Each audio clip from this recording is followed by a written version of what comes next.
జీవితాన్ని ఆనందంగా గడపడానికి రకరకాల థియరీలను మనం వింటూ ఉంటాం, చదువుతూ ఉంటాం. కొన్ని వందల సంవత్సరాల నుంచి అనేక మంది తత్వవేత్తలు, మేధావులు, రచయితలు తమ తమ ఆలోచనలను రాతలుగా, మాటలుగా చెబుతూనే ఉన్నారు. ఎన్ని ఉన్నా కొత్తవి వస్తూ ఉంటాయి.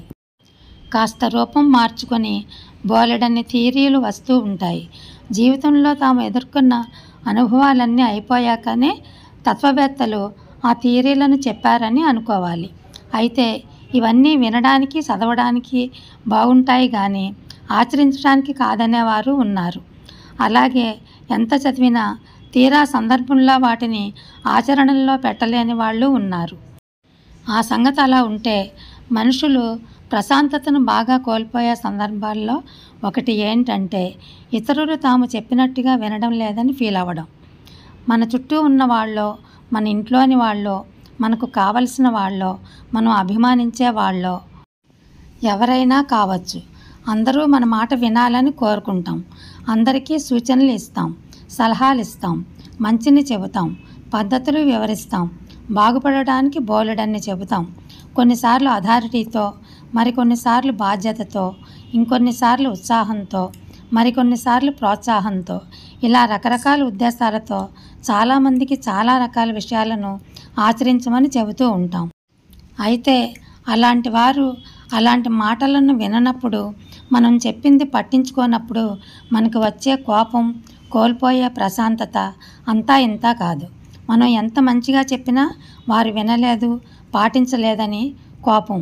ఇది అక్కడితో పరిమితం కూడా కాదు. ప్రేమిస్తున్న అమ్మాయికి తన ప్రేమ గురించి ఎంత వివరించి చెప్పినా ఆ అమ్మాయి లెక్క చేయదు. ఎవరో మోసగాడిని మాత్రం ఆమె నమ్ముతుంది. ఇలా కొత్త పాత రిలేషన్షిప్స్ విషయంలో మన మాట వినకపోవడం అనేది బాగా అసహనానికి, అసంతృప్తికి గురి చేసే అంశం. దీని ఫలితంగా అసహనాలు లైఫ్లోనే చాలామంది ప్రశాంతతను పోగొట్టుకుంటారు. ఈ కేటగిరీ జనాలకు బాగా ఉపయోగపడే థియరీ ఏమిటంటే లెట్ దెమ్ థియరీ. వారి మానాన వారిని వదిలేయడం అనేది ఈ థియరీ సారాంశం. ఎవరికి ఏది సలహా ఇవ్వద్దు, ఎవరి నుంచి ఏది ఎక్స్పెక్ట్ చేయొద్దు. వారి చిత్తానికి వారిని వదిలేయండి. Let them.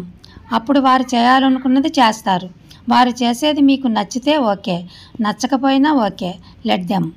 ఎవరి నుంచి ఏది ఆశించకు, ఎవరి నుంచి అడగకు, ఎవరిని ఏ విషయంలోనూ ఒత్తిడి చేయొద్దు. వారు నువ్వు కోరుకున్నట్టుగా వ్యవహరించాలని అనుకోకు. వారికి తోచినట్టుగా, నచ్చినట్టుగా చేయని.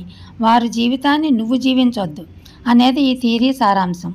మరీ అంతగా వేరే వాళ్ళపై అంత బాధ్యత ఉన్నప్పుడు వారి విషయంలో అయినా నువ్వు చేయాల్సింది పర్ఫెక్ట్గా చేస్తే చాలు. నీ పని నువ్వు పూర్తి స్థాయిలో పర్ఫెక్ట్గా చేసుకుంటూ పోతే ఎంత క్లోజెస్ట్ రిలేషన్ విషయంలో కూడా ప్రత్యేకంగా దగ్గరుండి వాళ్లకు సలహాలు, సూచనలు ఇవ్వాల్సిన అవసరం కూడా ఏర్పడదు. ఎవరికైనా ఏదైనా ఎక్కువగా చెప్పాలనుకోవడం, వారు చెప్పినట్టుగా చేయలేదని ఫీల్ అవ్వడం, ఇలా ప్రశాంతత పోగొట్టుకోవడం కంటే మీ పని మీద మీరు అంతే ధ్యాస పెట్టి పని చేసుకోవడం ఉత్తమం. లెట్ దెమ్ అన్నట్టుగా వ్యక్తులను వారి చిత్తానికి వదిలేసి ప్రశాంతంగా గడిపేయడం ఉత్తమం అనేది ఈ థియరీ చెప్పే సూచన. Thank you for watching.